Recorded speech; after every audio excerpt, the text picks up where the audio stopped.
Parkour has been largely done for what it looks like rather than what it feels like. And so it's important to kind of look at what other similar subcultures and activities are doing or have done to look into the future, but also try to like make decisions about, well, did this work out for this sport and why did it work in this sport or why not? Don't get into the contemporary stuff. Stick to the classical stuff, because when it dies down, you're gonna be cool again in like 10 years.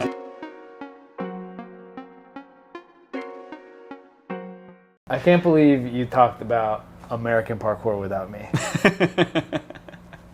Two non-experts. Two non-experts blabbing away about American parkour. And you've got your resident American not able to defend my homeland. Yeah. Ollie, have you ever lived in America? No? All right. Well, what is your opinion on it? So, yeah, that's what I wanted to say. That's all that's what I want. I wanted to confront you about. Did you disagree with the judgment? I don't know. Yeah, I mean, I think there should be more said about the American stick meme that has ruined the American parkour experience for many. I think even some of the kids here say American stick. Oh yeah, it's so memeified, and it's like like when non-parkour people reference The Office. You know how you feel when that happens? That's how Americans feel when you reference. Oh, American is that how you sticks. feel? A little bit. I mean, I laugh at it now, but it's like, it's kind of like, it's like, I got good tech, you know, like I stick really nicely. I don't stick on my heels. One could argue you learned that in Canada, though. Okay, I'm definitely, yes, you're not wrong. You're not wrong. But okay, but my point still stands. There's many American technicians, we'll say. And I think it's unfair to say otherwise. Actually, I credit Dylan Baker with a lot of the progress for sticks across the world, because I think he actually had some of the best understanding of precision technique very early on, before I think it was really prominent throughout the world. Might be a deep cut. It's a deep cut. All right. So you just got back from Montreal. Yep. Not America. Not America. For once. This is actually, all right, this is SPL's first non-American, North American qualifier. Yeah, like that was. You see how I had to draw a bunch of lines to get to where I was going. I didn't feel like I was in Montreal, to be honest. Oh, really? Yeah, this was one of those. You've been through it. You know how the comps go. Yeah. As we just bootstrap our way to success here, it just was one of those. You go in. All right, we're in comp mode, so we're setting up, right? Go back to the Airbnb, go back the next day to set up, worry about what haven't we done, what needs to happen. You basically lived at the gym. Yeah, comp starts, things are going to go wrong, we anticipate they're going to go wrong, we got solutions work, keep moving on, everybody's happy, competition's over, and then you're gone the next day. Yeah, it was a quick in and out. Mm-hmm. You got there, Wednesday and came back Monday? Yeah. Yeah, that's short. And you're working the whole time. So, Okay, so I guess like one thing that was very interesting about this qualifier relative to, I feel like, other events that we've had in the past, is there was so many other events happening at the same time this year. Yeah, it kind of... Or on the same weekend. Kind of sucked. I don't know, because it's like we obviously want as much attention as we can get onto SPL.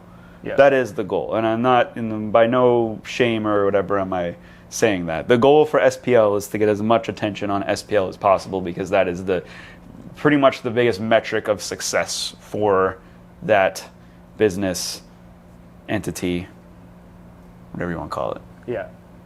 Well, I mean, the more attention on it is the better for everybody involved, including the athletes. Mm-hmm. So in Canada, there was 2 events happening. So it was kind of like a big jam happening, and then there was the big competition happening. So there was a little bit of potential like interference for attendance in both directions. Pretty far apart, though.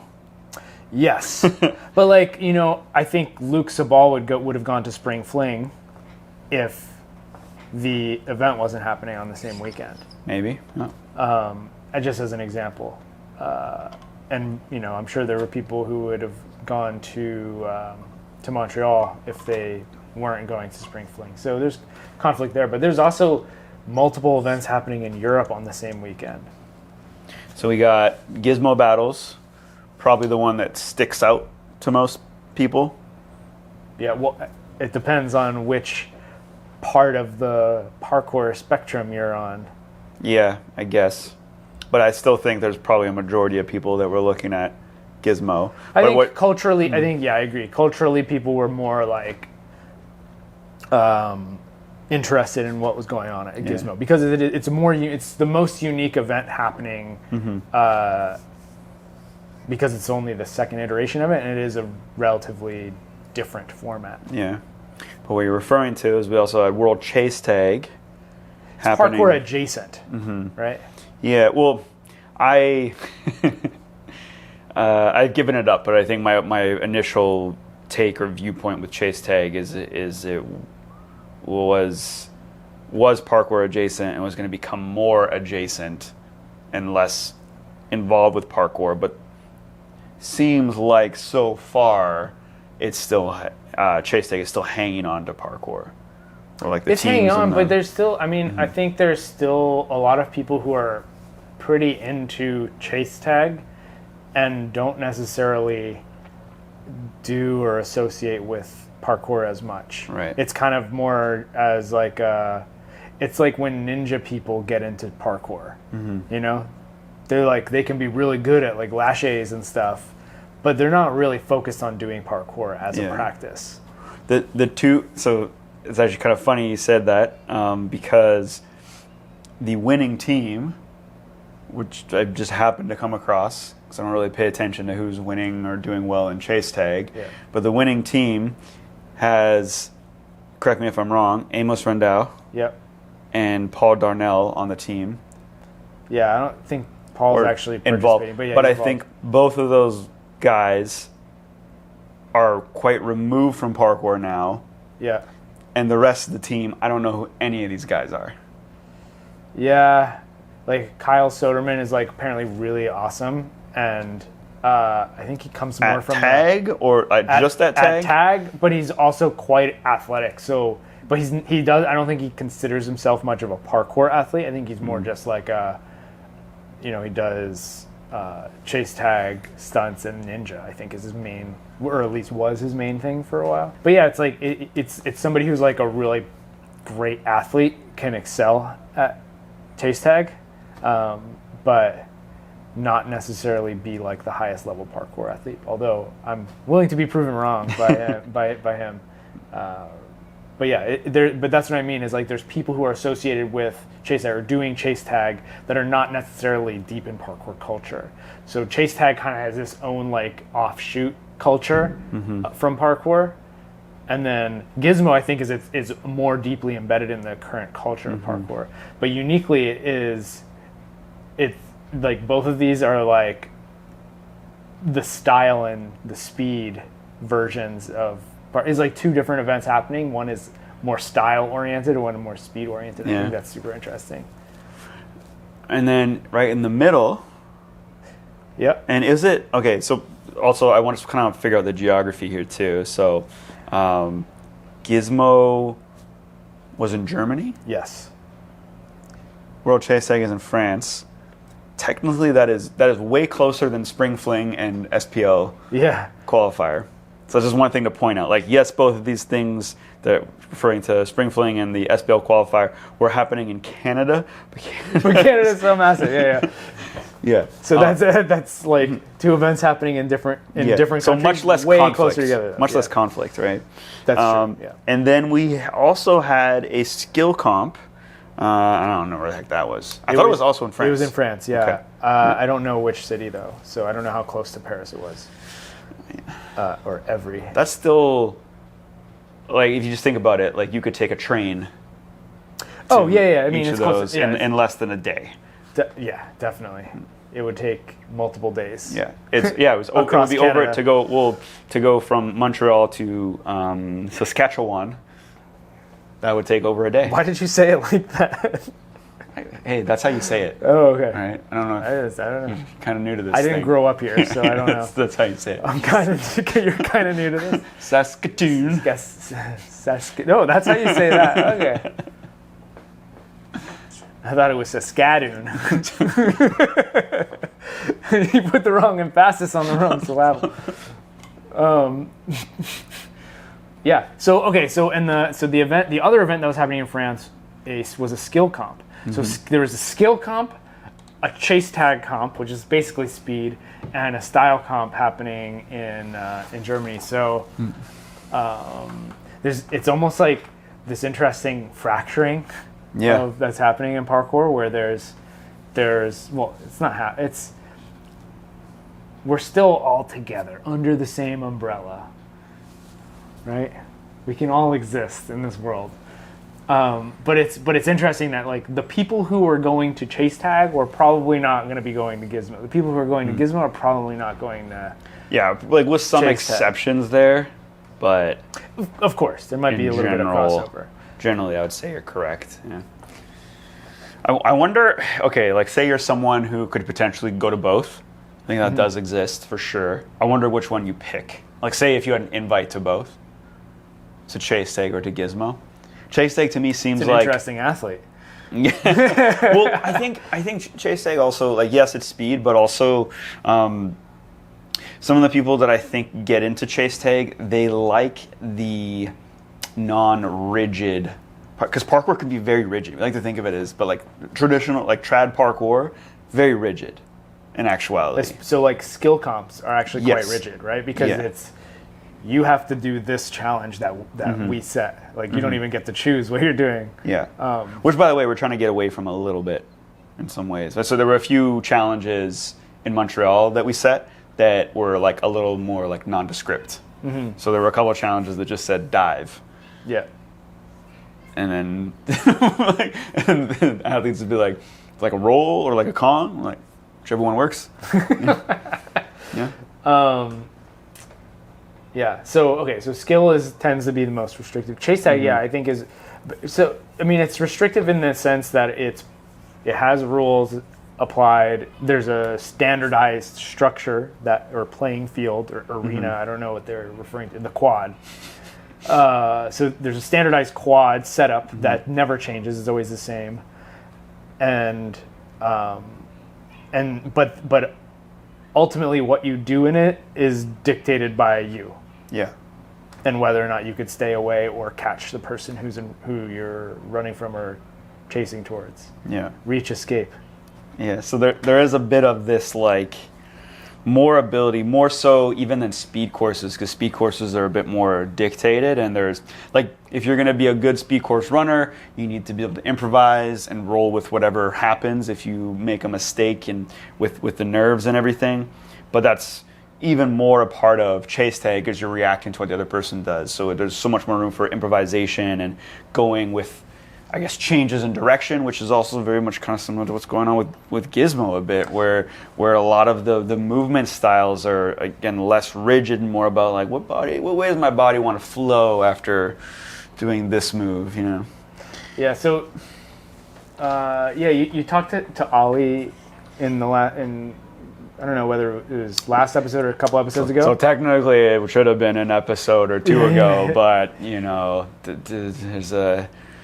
But you referred to it as contemporary parkour or contemporary style. Yeah. And I think that's a good term. I think we should continue using that term. Well, contemporary, I think it also works in two different ways. Because in some ways, it's very much like contemporary dance. Some of the stuff we're doing. And what I mean is, like, for those of you actually watching this video, I've seen a couple clips like this where someone will be standing in frame about to do one of these contemporary style lines, and they will just kind of, like, fall. into the move. Very much like I would see someone doing contemporary dance. But contemporary also means new, does it not? Yeah. So. Yeah, I was actually looking up the definition here. Am I being a big dum-dum? I think that's the correct definition for contemporary. Living or occurring at the same time. Belonging to or occurring in the present. Following modern ideas in style or design. Yeah. Yeah. So it's very much like new and present, and that's what we were calling it, kind of new. What were we calling new style? Yeah. So we called it new style for a little while, and before that we called it beans style, I guess. But it's not really beans because like even amongst this contemporary style, there are kind of different offshoots or understandings of it.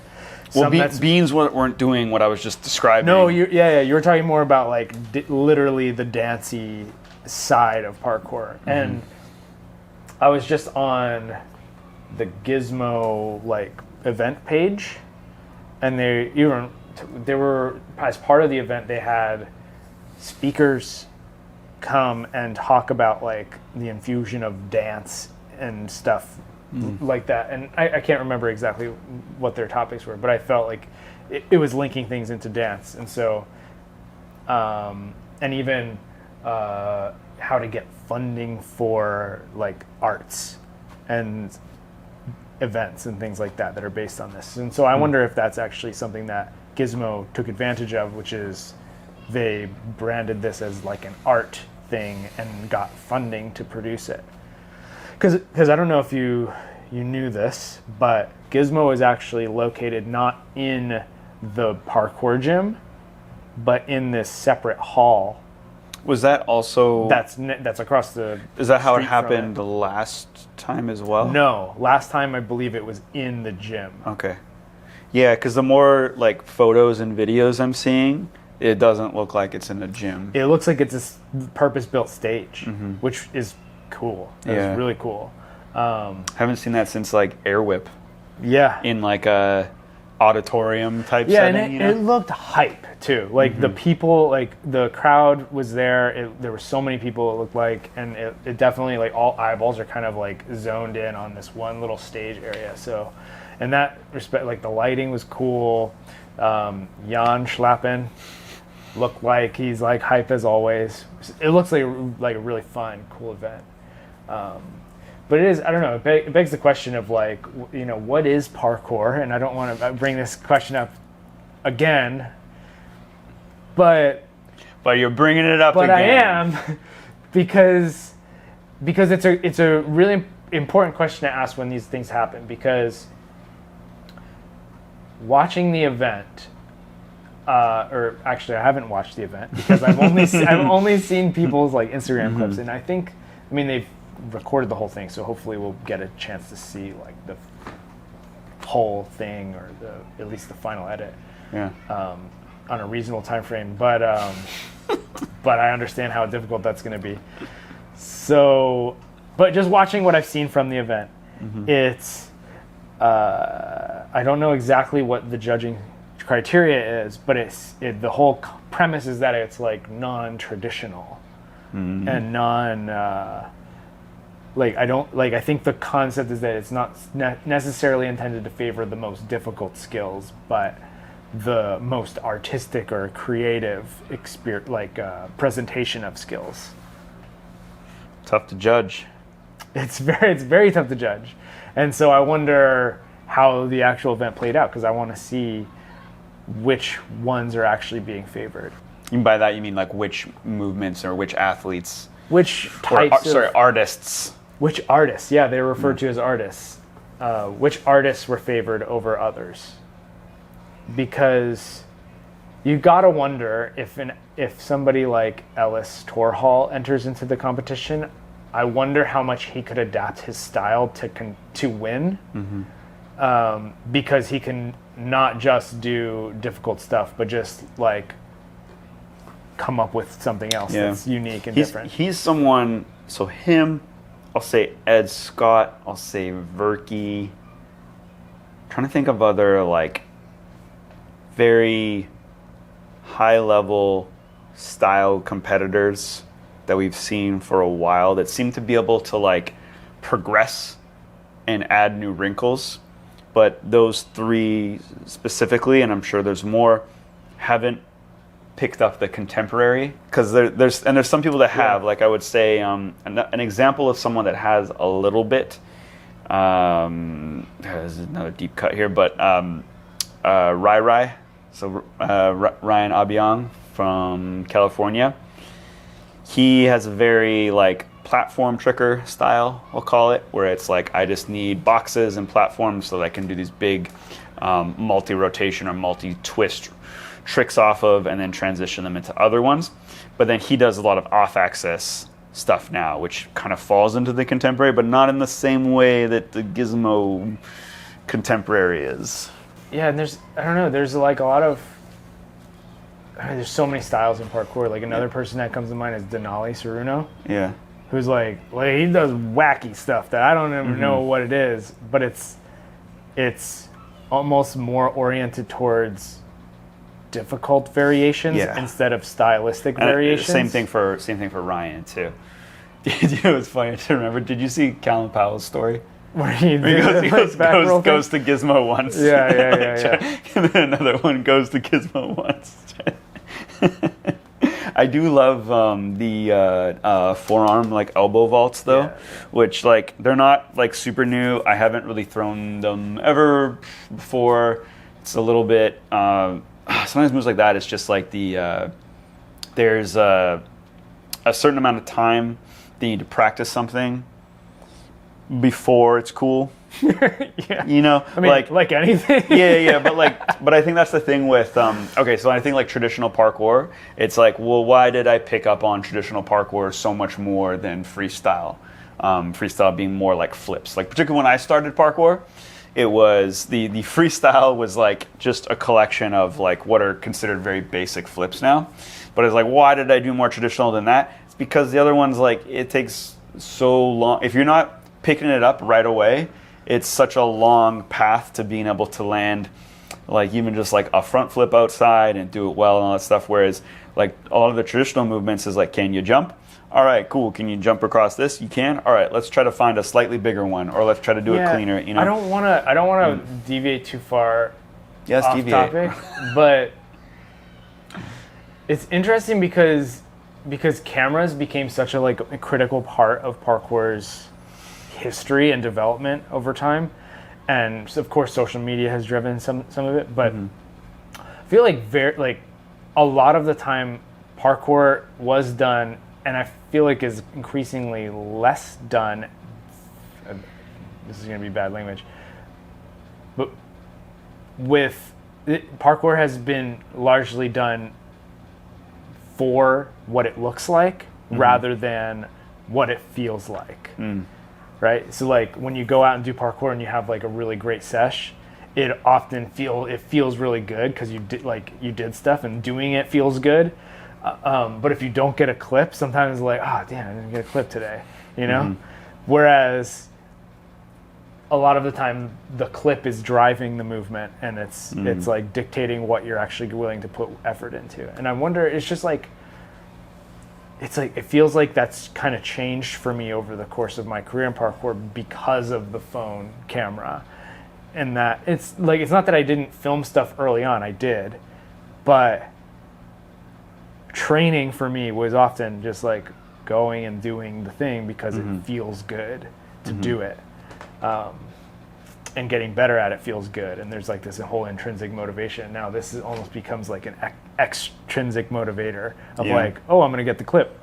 Anyway, that's a weird aside. We don't have to continue down that road. But I think the reason I brought like Callum and kind of the reason why I think there's certain, say, like contemporary movements that I really could get into, but it would just take time to like work towards. And that's, I think, like those clips are a demonstration of Callum being someone who, like, I think similarly is very much traditional parkour. Yeah. And he'll pick up like funky variations here and there, but like there's just definitely. And he can front flip. Yep. He front flipped out of. He's better than me. I get it. Okay. That's what I was saying. Oh, that's not what I meant. So anyways, these sort of like vaulting and then twisting like off of form and stuff. I think that's really cool. Jules does this thing that I've seen in person all the time. He'll just do it casually, where he'll like jump over a railing and intentionally like glide his shins, and I'm like, that is so badass. Like I would love to do that. I don't know how much he practiced or whatever, or like if it hurts every time he just does it. I have no clue. Yeah. These are like sort of contemporary things that I would do, and I think that when I was talking to Ollie a couple weeks ago about this, I was saying like I can't see myself getting like really dancey. Yeah. But there are certain expressions that I could get into, and there's some where I'm like, oh, we're getting way too like on the. I'm playing a character now, and I'm doing action comedy, and it's weird. I feel like moving in towards the contemporary side of parkour, it seems like the definition of parkour has shifted a bit. So it's like define what is Gizmo. It's like, and Matt, you can correct me please in the comments below, but it's almost defining parkour as the creative interaction with structure, or the artistic interaction with structures, which is a very broad thing, which encapsulates a lot of the like what parkour could be. So you could do a precision jump and intend that as an artistic interaction with the structure, or you can do like a belly roll. I don't know if that's a move. But I'm gonna invent the belly roll after this, and then I'll be. Have you ever had belly rolls? It's top of mind because I'm looking at. No. I don't know why I said belly roll. I just said it. But yeah, or you could do something more funky and that is an artistic interaction with structure. And that's often largely how parkour is practiced. But if we go back to like original concepts and definitions of what parkour is, that's not necessarily what it is. It was more, maybe if you talk to the l'art de déplacement guys, they would say otherwise.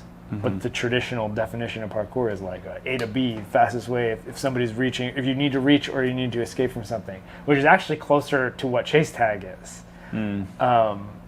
Although that's like a gamified, specialized version of it. That's kind of more in line with what the traditional parkour was.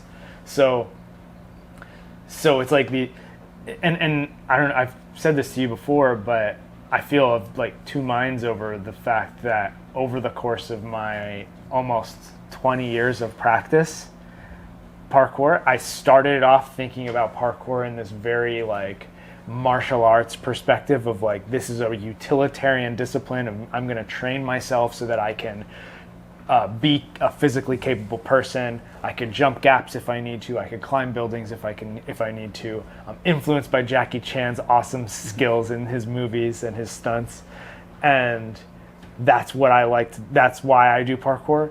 To over the course of that decade and a half or more, it's just been like, how can I do cooler stuff? How can I do cooler stuff? And I'm going to do a cool thing on this thing. And so am I in essence practicing, even though I have a more traditional parkour style, am I doing more of what Gizmo is? Like, am I doing the artistic application of skills on structures, or the artistic interaction with structures, or am I like, or is there somewhere deep inside me that still is like training for utilitarian ability? Yeah, it's I guess to reflect, I would say you're probably still doing more of the former. Although your recent post, you were practicing with a contemporary practitioner, so that's true. Kind of brings it out in you.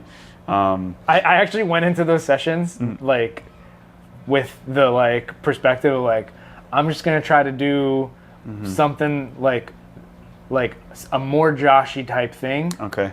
Yeah, as I say, for context, we're talking about Josh Dowie. Because I know we're not going to be going to the spots that are going to be more traditional. So I was like, I'm just gonna go into it with the like mindset of like I'm gonna get funky with the moves and do stuff that's in my skill set, but in the funky way. You know what? I've always felt like I can do the same thing. If I wanted to have that kind of session, you know, and sometimes I do. It is trickier when your skill set is very narrow, and there's nothing harder than going into a session, doing one move that you like, and then repeating it and being like, well, this is too easy now. How do I make this more fun? Oh, I'm going to have to add more moves. It's going to have to become a line. Yeah. And then the moves that you can add are just totally outside of your skill set. And then you're trying to learn something new on the spot, which usually doesn't go over that well. And then you end up having a bad sesh. So sometimes it lands. Sometimes it lands. Sometimes it's just recipe for bad sesh. So I don't know. But it looks like you had a good sesh. I did. I had a great sesh. Yeah. No, couple good sessions actually last month. Okay, let's bring it back to the concept of parkour being like divided up, right? Because there's this whole chase tag thing. There's like contemporary parkour that's, I guess, contemporary style, but there's also within style there's like a separation. Like I mentioned, Ellis, but also Ed is a good example as well. They are more using you and Ollie came up like with the term classic style or classical style parkour versus contemporary style parkour, and there's almost like this divide there too. Like why isn't Ellis attending this event, this Gizmo event? Well, they don't even, the reason I brought up those three as well earlier is because they don't even seem to dip into it at all. Yeah. Ed, I would make a strong argument for as being probably the most versatile practitioner that we have. And I believe he could learn and perform a lot of contemporary parkour if he wanted to. I would be curious to know why we haven't seen that from him. And I always think of him as like he's such a tough guy, you know? yeah. Such a tough guy. And it could be that he's much more likely to become like a gym bro than he is to take on like contemporary parkour in the way that we're seeing for Gizmo. But I mean Ed is an athlete, and he's not. I don't think he would consider himself an artist. That could be true. Could be. I don't know. Now I just think we're making assumptions for Ed. We are. Correct us in the comments, please. Yeah, but again, he's not alone. So we have, like a couple of the other like high level practitioners we mentioned, and I don't know, like maybe it's just like you stick to, like for me, I can understand like I'm just gonna stick to what I'm already kind of good at and enjoy. In some weird ways, it's like as we enter this, I guess, new stage or new era of parkour is kind of what it feels like. There's a little bit of fear where it's like, oh, am I getting left behind because I'm not doing this? Or is this going to actually be like a short phase or a short season and it's at peak popularity right now because of what's happening and it's going to kind of dip? And some people are still going to do it, but it's going to dip. I was jokingly making the argument that don't get into the contemporary stuff. Stick to the classical stuff, because when it dies down, you're going to be cool again in like 10 years. You know what I mean? In 10 years, it's going to be cool to be classical parkour. I even think with style parkour, or free running, as still a lot of people like to call it, has kind of come in and out of popularity in terms of how it's pushed. And I would credit like Store a lot for like, They have a lot of influence, at least what it feels like, for driving what's popular in parkour, or at least the UK scene, I would say, kind of drives what's popular. And I just feel like there was a time where it seemed like free running was really on the rise, and then it kind of dipped and it became more about traditional.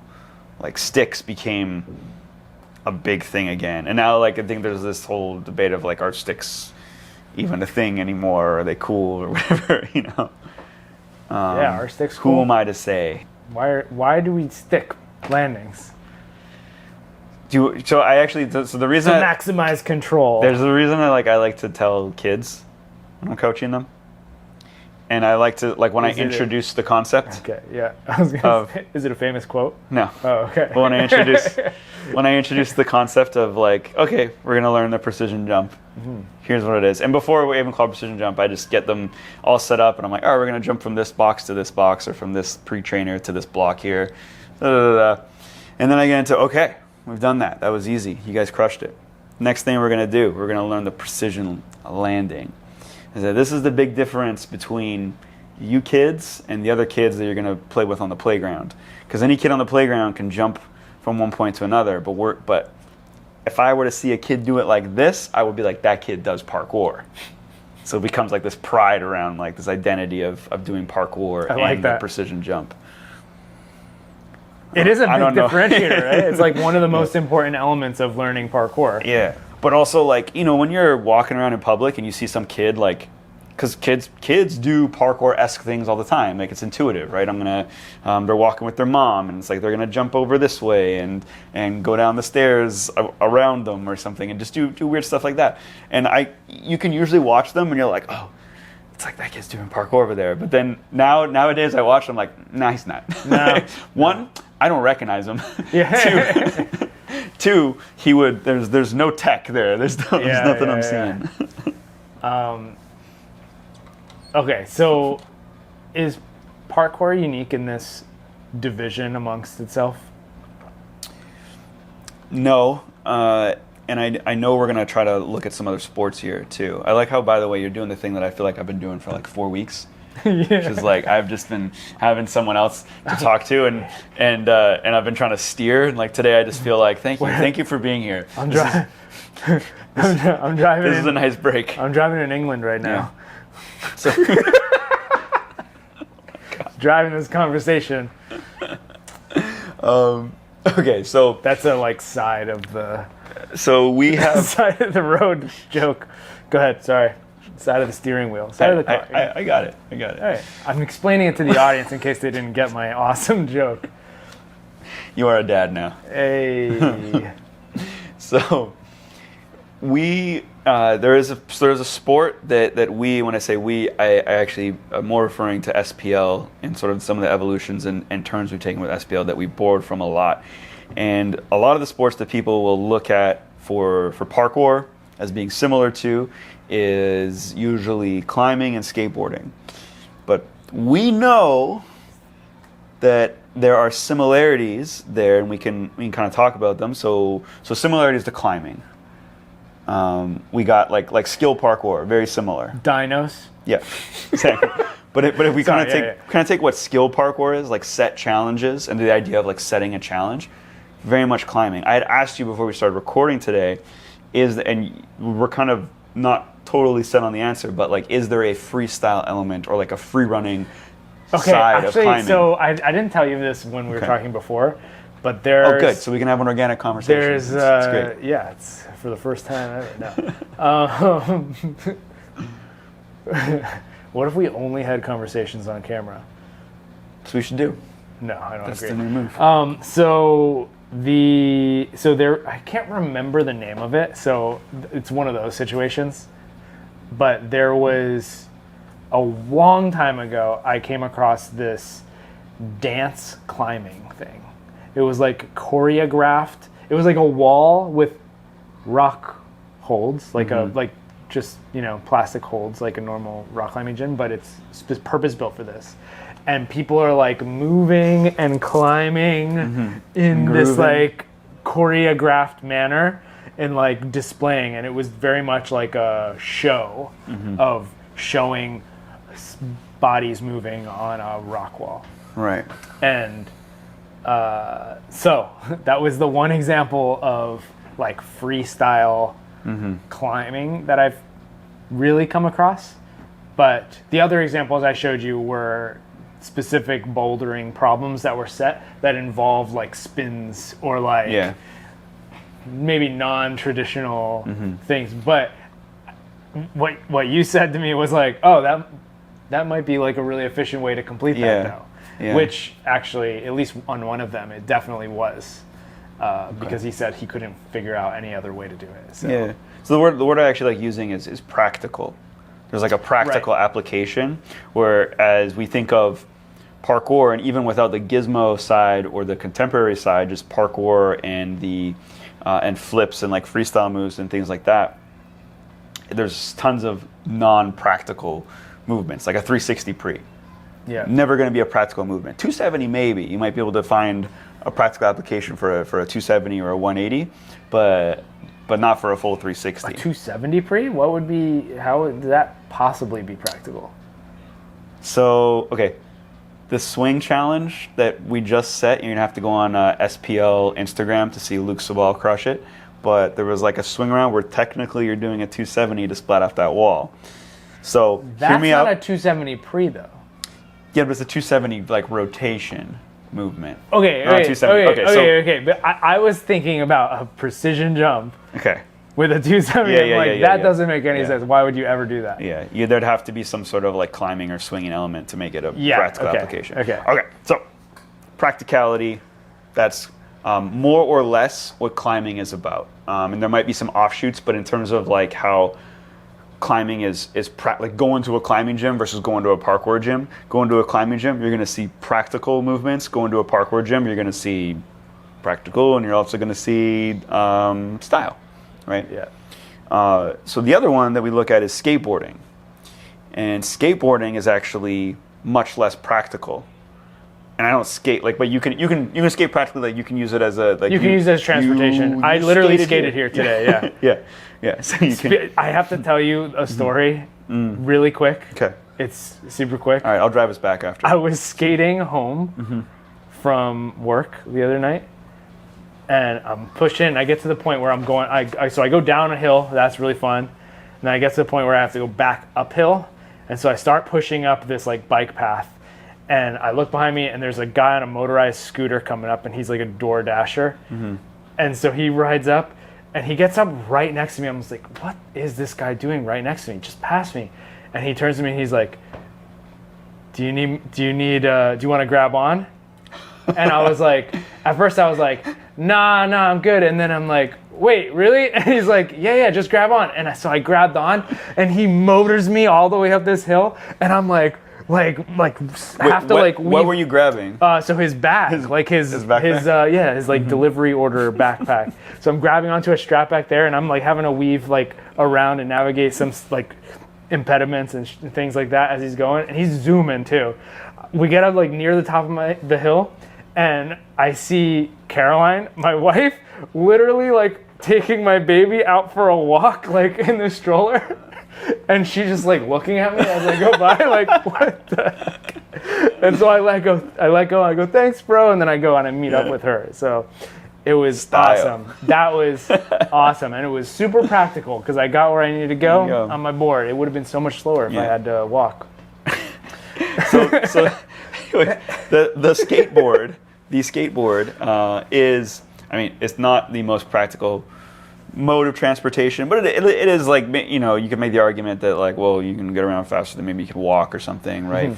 And still be coasting and whatever. So it does have practical uses, but in general, like the culture of skateboarding, how I look at it, if I were to approach a skate park, is I would see a lot of people trying to perform tricks, and most skaters would call things tricks. In fact, two skaters that I'm aware of that have either hung out with parkour people or tried some parkour, talking about John Hill and Ricky Glazer, call a lot of practical parkour moves, just call them tricks, because that's like the nomenclature they're used to. So like a Kong Pre would be a trick. Yeah. Right.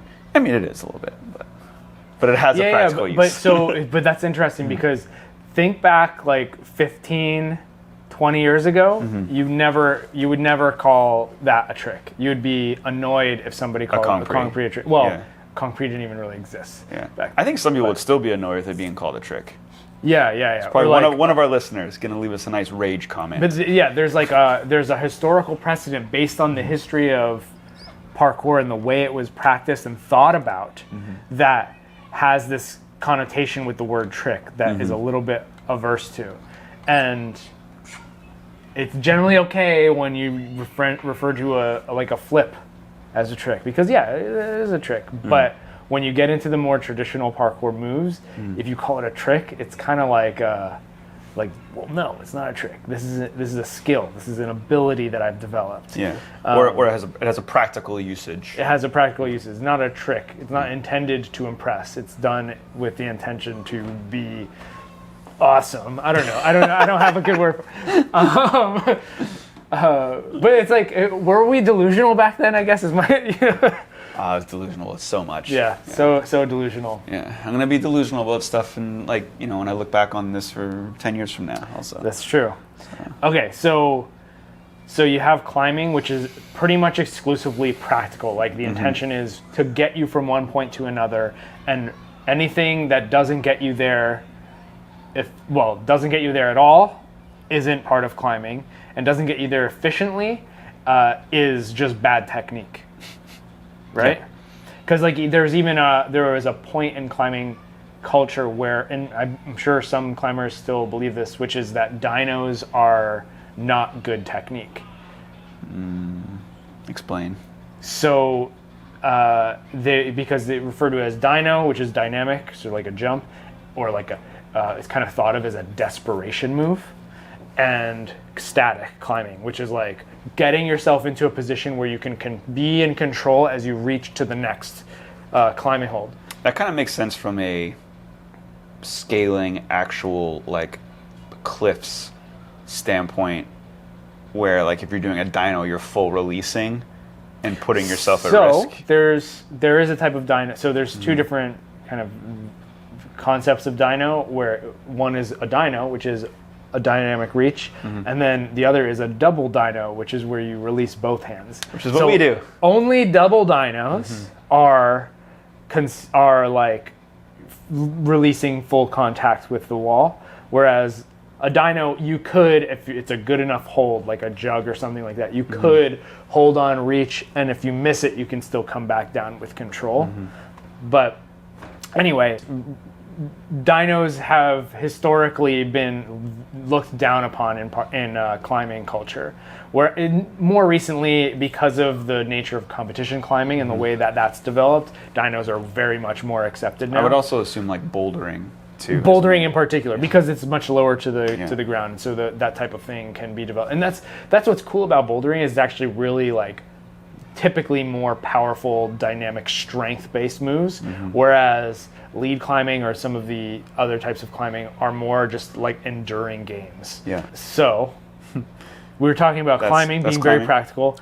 Skateboarding, almost, unless you're downhill skateboarding or using it as transportation, it's almost entirely non-practical, and it's just intended to be creative expression, artistic expression. Just to add to that, I think I used to make the connection also of skateboarding having longboarding, and then I got corrected at one point where no, actually there's kind of beef in between longboarders and skateboarders, so different thing.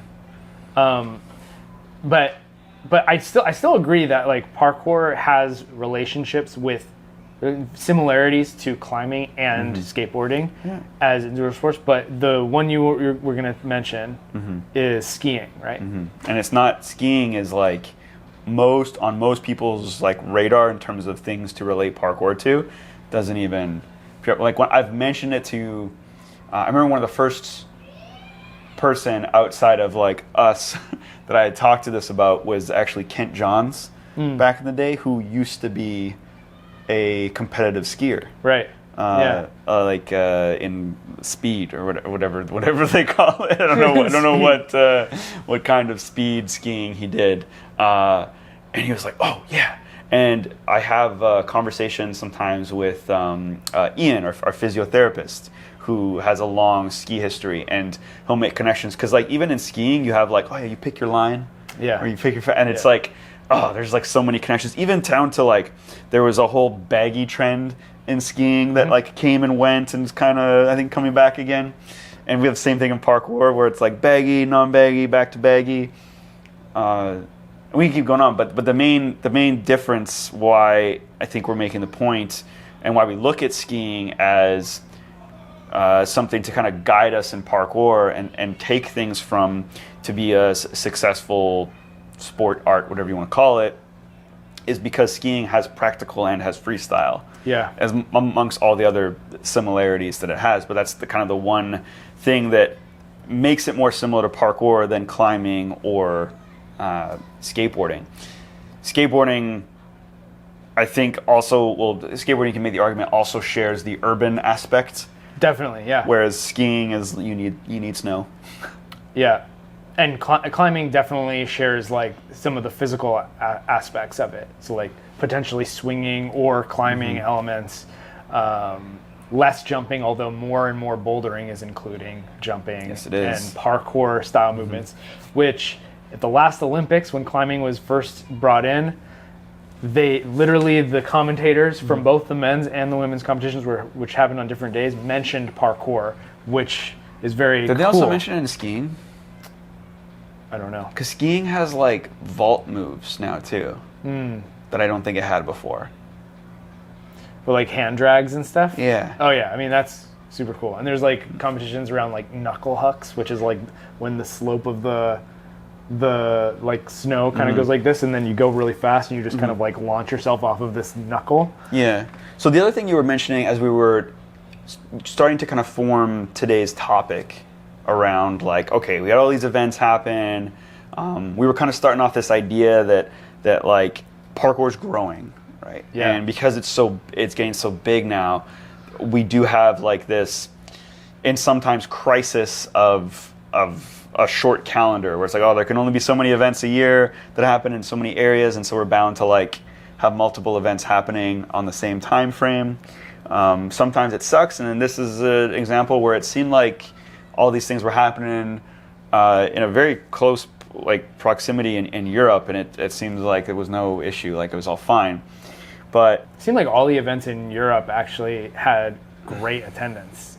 Yeah. Like World Chase Tag looked like it was very well attended. I don't know how many of the people in the audience were like parkour people like there to observe versus just like fans or just locals who were like, yeah, I'm going to go watch this sporting event. But going back to skiing, the one thing that we were trying to get towards here is, okay, there's one conversation to be had about the different events and different styles of competition. Right. So you have speed, you have the gizmo freestyle, then you have traditional skill, and skiing is very much the same. And we even made a point to reflect on that. I don't know if it still exists, but there was like a dance skiing. Yeah, yeah.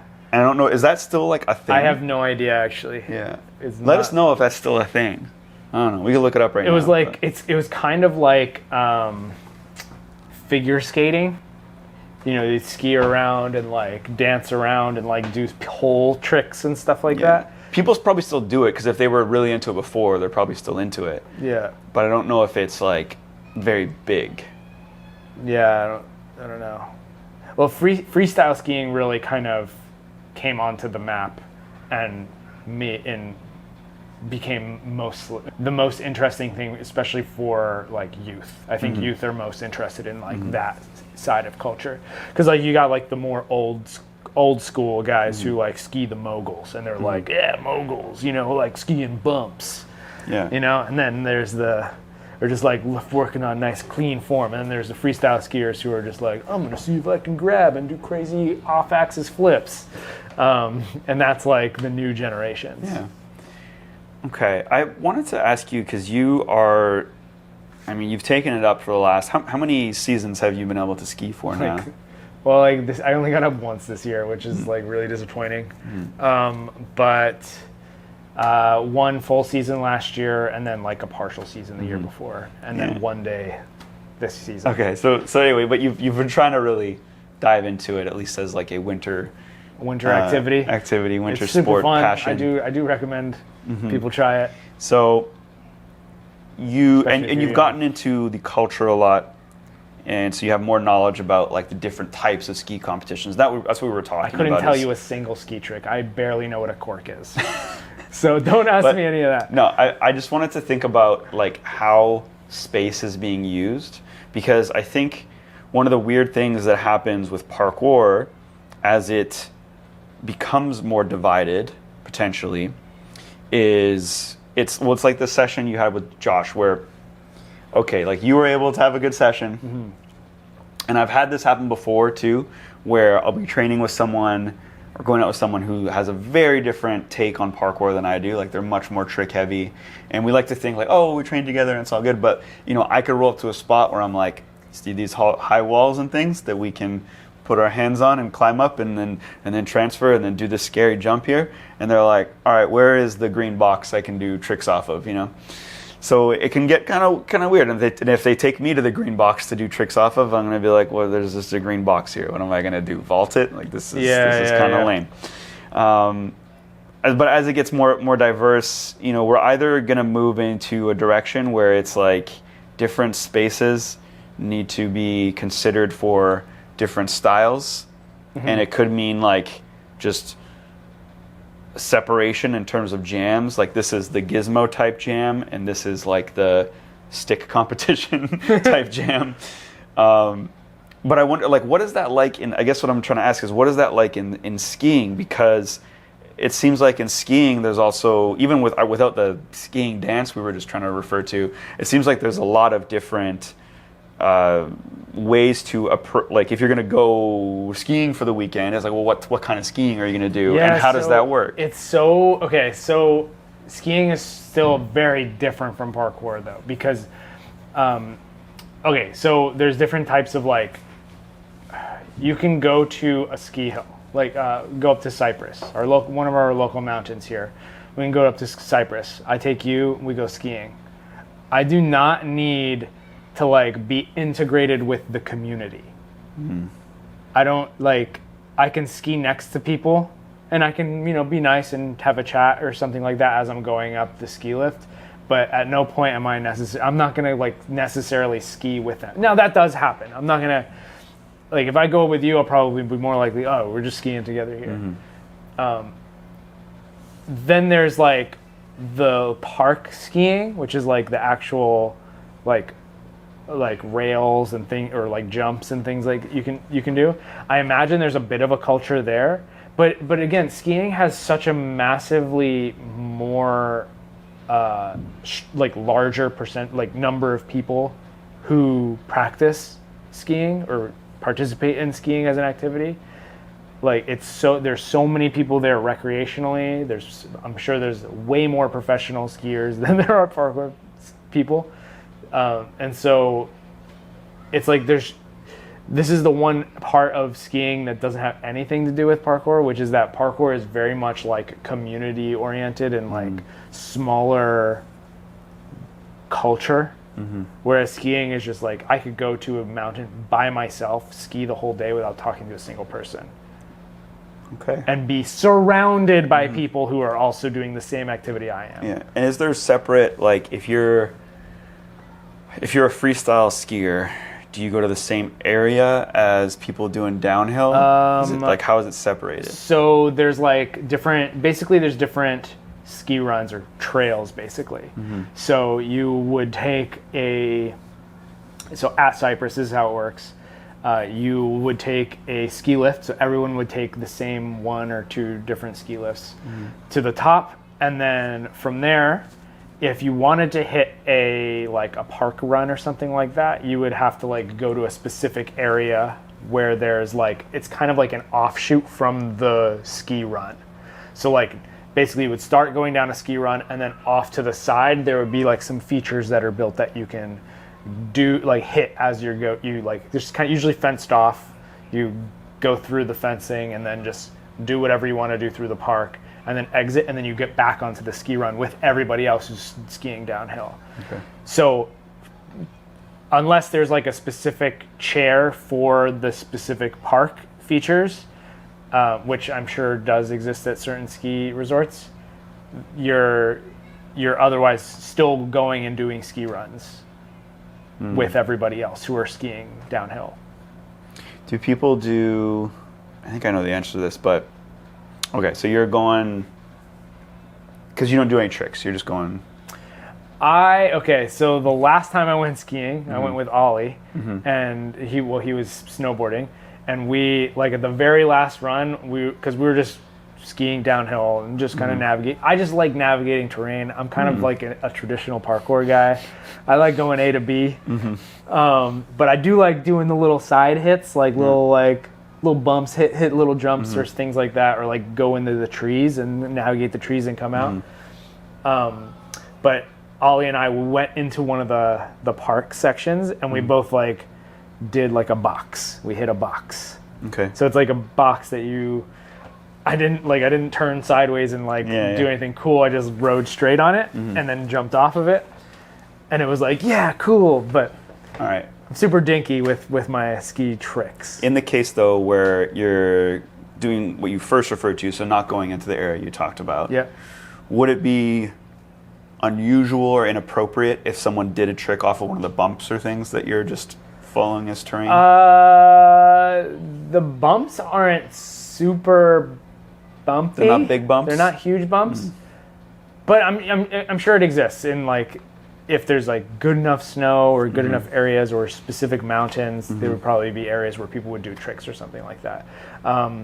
There is one section that I just remembered that had bigger jumps that are just kind of I'm sure the Cypress team builds them when there's good snow, and I've hit jumps off of those. And people will do tricks and yes, stuff? People will definitely do tricks, but they're definitely specifically built hey, this would be a good spot for a jump. So to draw a parallel, it's if we imagined if you were going to a parkour jam, but the way the jam worked is we just did a linear, we start at the top of, I don't know, sorry, I'm trying to figure this out, but say, I'm thinking Santorini, where you start at the top, and just the natural progressions go down, and if the etiquette rule was you start at the top and you just keep going down, but some people would go down doing traditional moves and some people would go down doing freestyle moves. Is that skiing?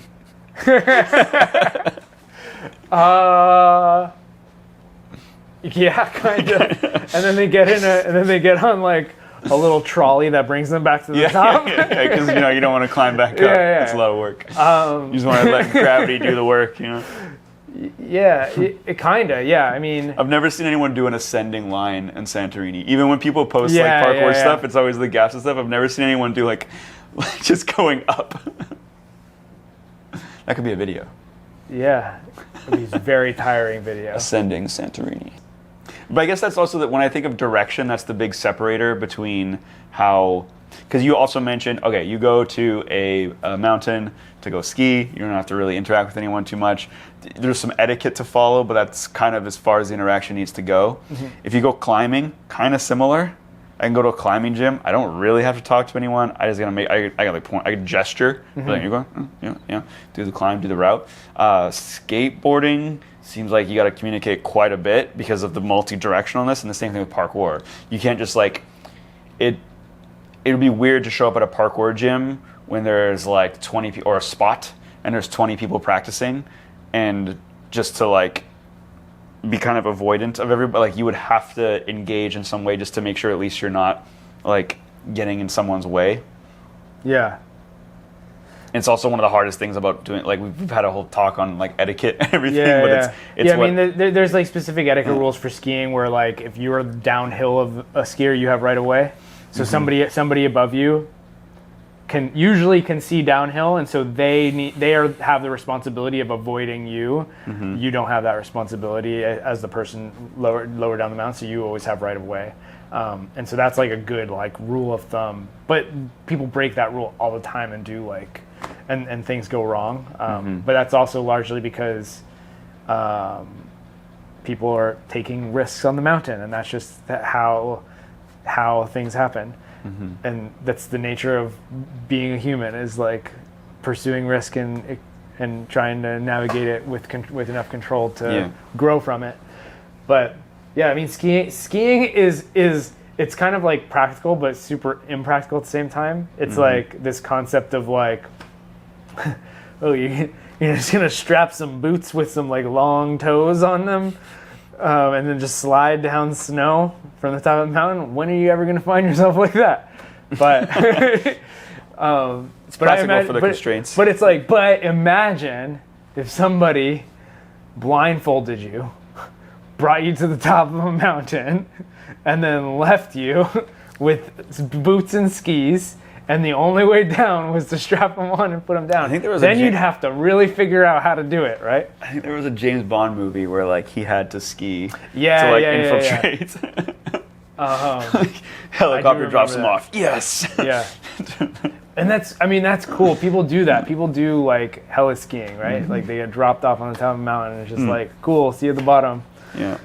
Which is pretty cool. Yeah, it's like one of the coolest things about parkour, and also one of the like lamest things sometimes is like there's no tools. It is just you. Yeah. So you can't do what people think parkour is sometimes, or it's like jumping building to building. It's like no, we could do one at a time maybe. Yeah. Like, or I go to a place like Santorini where they're all connected and we can do this epic roof run potentially. It's entirely dependent on the environment. Yeah. But if there were tools and ropes and trolleys and things set up between the buildings, then we could find a way. Well, it's like you're rarely finding a situation where it's like multiple buildings in a row that have gaps that are actually jumpable. Not in this city. Not in this city. Well, not in most cities, I would say. Yeah. But I'm sure it exists in other places. Yeah, say it again, Santorini. It looks like you could do that there. No doubt. All right, so we went on this skiing adventure with our talk, but can I just bring? And I think the reason that, like, we've done that, and like I said, it's been a big inspiration for SPL is with parkour. Parkour is still it's very niche, but it's also still very new. It's still very young as like a subculture or activity, and so it's important to kind of look at what other similar subcultures and activities are doing or have done to, like, I guess, like, look into the future, but also try to like make decisions about, well, did this work out for this sport, and why did it work in this sport, or why not? So something to think about. I have a question for you. Yeah. So if somebody asks you, hey, can you show me an example of parkour? What do you show them? Resilient. Okay. Your own video, which makes sense. That makes a lot of sense, actually. But outside of that. Yeah, let's say... the funny thing, I will say the funny thing, I mentioned this to you after the edit was completed and after I got some feedback on it. So I was like, it wasn't really my intention to make like a introduction to what parkour is type of video, but I think I kind of ended up achieving that, which was a fun aside. So, I don't know. Show people that are trying to get into parkour my video and tell me if it should, you're just trying to get some more views on that bad boy. Give me some more eyeballs. Anyways, what would I show them if I didn't have that option? This is always I feel like this is almost a similar issue as if someone walks into the gym and is like, "Can you show me something?" Yeah. It's like, what do I show them? And it's like, what do you want to see? What do you like? What's going to be most interesting? And I always tell myself like I should have an answer to that off the top of my head, and I always fail to have one. Do you have an answer to either of those scenarios? Like if they approached you in person and be like, can you show me some parkour? Like assuming you're at a spot. I would probably show them a traditional parkour move. Yeah. Personally, it would be like a precision jump or something, or like maybe like in the gym I would do like a lache or something. Sure. Yeah. Lache. I don't know. Lache is actually the least parkour thing, but that's a whole other discussion. Yeah, I don't know. I would just do something probably considered more traditional parkour. I think for videos and stuff, I might lean towards like a store episode. Where they're doing some sort of like competition-based thing, whether it's like challenge race or like stick competition, because I would lean definitely towards something traditional, because as soon as you get into showing freestyle, you have to do the big explanation of like, all right, well, you see, parkour kind of splits off into two things. Some people used to call it free running and parkour. They used to be different. As time is moving forward, we're kind of leaning towards parkour as being the umbrella. At least that's the agenda we're pushing here. And I think that's the agenda that everybody's pretty much accepted at this point. And then it's kind of leaning towards, the contemporary and the style and all these other things. But yeah, ultimately, like if I wanted someone to quickly grasp what it is, I definitely wouldn't go into freestyle. I definitely wouldn't go into contemporary style, because it just becomes a more confusing thing, because so like is the point like you have to do tricks, and it's like, well, not necessarily. Yeah, it's just you look at some of the lines that were posted on Instagram from Gizmo battles, and if somebody who doesn't do parkour looked at this, how would they understand parkour? Yeah. Well, I brought this up when I was talking to Ollie, but like you had through the lens of somebody who doesn't know parkour, was the clip of Christian Kowalewski, the start of his winning line for Red Bull Bar Motion. It's like, all right, listen, I'm about to show you the highest level of parkour style competition. Here's the guy who won, and like the start of it, and again, it's like what he was kind of wearing for the day and time, and like the movements he started the line with were also kind of Gizmo-ish, right? And then it kind of goes from there. But like you're starting to watch it, and it would be quite confusing as to what it is. It's because style, and not just contemporary style, but also the classical style has always been about being performative, and I always found that kind of weird. Okay. It's the performative side of it. Yeah. Because because again, going back to what I was talking about with phone cameras, right? And how it's like parkour has become very performative in general because of this feature or this technology. And style is like especially style competitions. It's literally about impressing judges to convince other people that you are cooler or better or whatever, or you did things that looked better. And I'm not being critical of that necessarily, but I am saying it's like performance art. That's what's so interesting about this conversation about what is parkour, which I framed earlier, which we constantly always go back to, is speed parkour performative? Is skill parkour performative? Sometimes yes, I would say, but or like doing parkour without anybody watching. You know, how does that differ from doing parkour where the intention is for people to be watching? And I don't know the answer to that. And I feel like it's interesting because a lot of other sports, like skiing, for instance, when I go skiing, I am almost never pulling out my phone to show people what I'm doing. I'm going skiing and I'm purely just enjoying the act of skiing. Whereas that almost doesn't ever happen with parkour. It does happen. I do have times where I go out and I'm just moving and I'm not worrying about filming stuff. And I'm just having fun and playing with friends or whatever. But it's always like that with skiing for me. And maybe I'm just not good enough to the point where like I want to show what I'm doing. Could be. But I'm pretty sure that for the vast majority of skiers, it's more about the doing than it is the seeing the result or showing. More about the doing than the showing. Whereas parkour, it's actually like there's people who are like not particularly high level athletes and know they're not that good, who are still focused on the showing. Yeah, you could get your 360 cam on a pole. I've thought about it. I thought about it. Yeah, definitely thought about it. It's funny too with like performance art, parkour, performance art style parkour.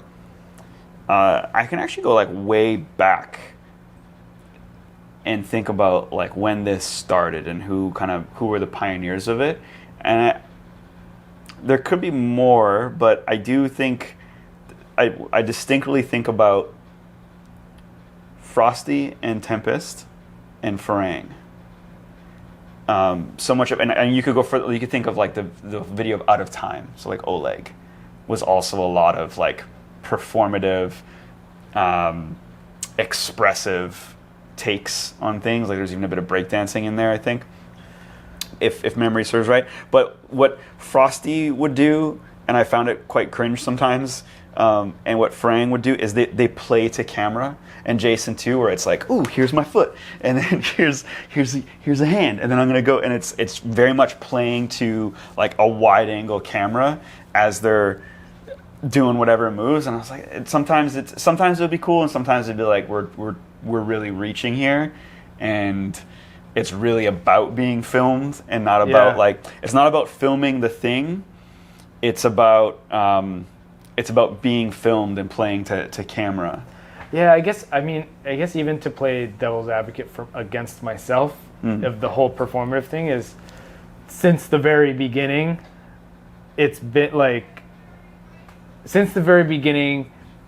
David Bell, the Yamakaze, Sebastian Foucan have been in the media eye and performing on camera to show people what they can do, right? Yeah. So there's like there might be a practical element to some of the things that they're doing, but they're using it in a performative manner. And so maybe it's always just been about that in our parkour history. We're delusional, like when at least when I got into parkour and I thought of parkour in this particular way. But yeah, I mean, like Art de Dépassement, there's like old videos of like Chow Beldin doing like rail flow stuff and flips and dancey style. So it's like the contemporary stuff is actually kind of old school. It is, yeah. It's been around. That's why I refer to like again, like older Farang. Some like you could go way back and look at Farang, the kind of stuff they were putting out when Pasha was more of like a core member of the team and stuff like that, and they were doing a lot of that stuff. And then he went on to do like action comedy on. So he's kind of kept doing it. Yeah. Everything. It almost seems like every post Pasha makes, he's playing to camera. For the most part. Did you see that reverse to reverse? Yeah, I watched it so many times trying to figure out what the heck he was doing. So cool. Because I'm like, there's some tricks like that you just look at and you're like, that looked really cool, and then you watch it again and you're like, I think I can figure out how to do that. And then you watch it again and you're like, I'm gonna need to like screen record this and like scrub it slow to figure it out, because I'm watching it in real time and I'm like, is all he is doing is this all he's doing, or is there more to it? You know, I don't know. Yeah, but I mean, that's one of the things that makes Pasha so awesome, is he's just got a way of doing things. Yeah, it's so much about the execution. Yeah. Not just the difficulty of the movement, it's how it's executed. Do you get enjoyment out of doing parkour for the sake of doing parkour? Do you get enjoyment out of doing parkour? Well, about to have a depressing talk. I keep wanting to come back to this because the sake of doing it versus. Because when I bring it back to skiing for a second. When I go skiing, it is purely for the enjoyment of skiing, and it's awesome. But like, I can have a whole day of skiing, not film one thing, go home and be like, that was a sick day skiing. Okay. So I still very much get enjoyment out of training. So I don't know if it's the same, but like many things fall into training for me. So I could be swimming. I could be doing like a cardio workout. I could be doing plyometric training. I could be doing like drilling parkour moves. All those things kind of fall into it. And oftentimes when I go to start a training session, I am not stoked. I just have it in my schedule and it's time to go do it, and I'll go get to do it. But by the end of the session, I feel good. When I don't feel good sometimes is actually when the recording process interferes. Because now there's like, it adds expectation. If I go out with the expectation, or I go into a session with the expectation of recording, and then I don't record something I like, then yes, it's a bad session. But if I go into the session just to like, I'm going to practice some things and try to get some progression through there, then I tend to have a good time. Or at least at the end of the session. But it's also like, this is how I've been recently doing stuff too, because I'm only interested in recording so much now unless it's something like really hard, like for me. Like I'm interested in the idea of putting out like another video 2 years from now, and spending the next 2 years working on a video. And so to do that, I'm gonna have to, for the video, I want it to be like things that are hard for me, things that are, and so to do that, like one, I'm gonna be recording things or working towards them, and the prep working towards them is not gonna be super interesting until the point that the thing is done, and then maybe it'll be interesting in retrospect. but I'm not going to document it because I don't have time for that shit, and I don't think it's that big of a deal anyways. But yeah, it leads to less media, and that's the thing I actually found in the last, like particularly last summer. I didn't actually get a lot of clips or a lot of things recorded, but I was like training a lot, but I was training for like 2 challenges. Spent a bunch of time just training towards 2 challenges and repeating a lot of things, trying to get like in the right headspace and skill set to do them. Right. Okay. All right. So here I'm going to pose the question to our audience. So please leave a comment below. Do you find enjoyment from doing parkour? If somebody said they like, if somebody broke your phone, would you still go out and train and find enjoyment in doing it? Be honest with yourself. You didn't get a replacement phone. You didn't get a replacement, yeah. Yeah. What if the ability to film was completely taken away from our culture?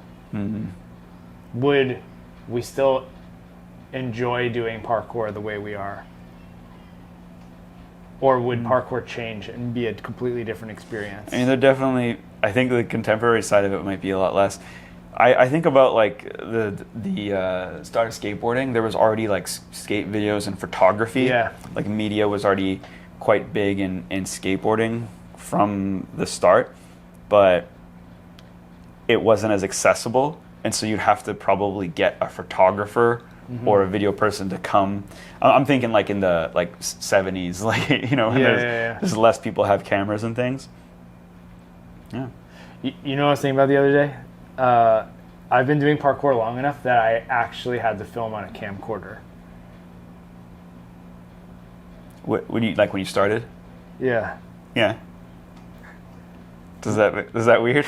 We're freaking old, dude. We're freaking old. Look, dude, this is my camera now, and it shoots in 4K. This is why you get so like upset about like, not upset, but like of the styles of videos that come out that like don't have stabilization. You're like, I used to have a camera like that. I had this crappy little camcorder that I put on a tripod with me. I put on a tripod to film my training. To see if I can use it to improve. And also to show how much progress you made in the first year. To show how much progress I could make in 1 year of training, which was the original competition in parkour. and now we've come to the point where filming is ridiculously easy, and I have it in my pocket at all times. I train with my phone in my pocket. People are always like, "Oh my God, you train with your phone in your pocket?" I'm like, "Yeah, I like the idea that I can just always access it and use my camera if I need it." Yeah. But maybe that's a problem. Maybe I shouldn't be doing that. Maybe I should just do parkour for the enjoyment of it. Yeah. Part of the reason why I started wearing a watch again is I don't have to have my phone with me. I just want to know what time it is. What time is it? Probably time Game to wrap time! Up. Probably time to wrap up this podcast. That's true. Yeah, we've been going a while. It's the first one back though, so I'm finally back in the chair. It's a little bit more broken in than I'm used to, but I'll adapt. Such as parkour. Such as parkour, indeed. All right. Well, this is a great conversation. Thanks for having it with me. It's good to be back. That's the end of this conversation. Thanks for tuning in. Like, subscribe, leave us a comment below, and tell us what you want us to talk about next on this great podcast.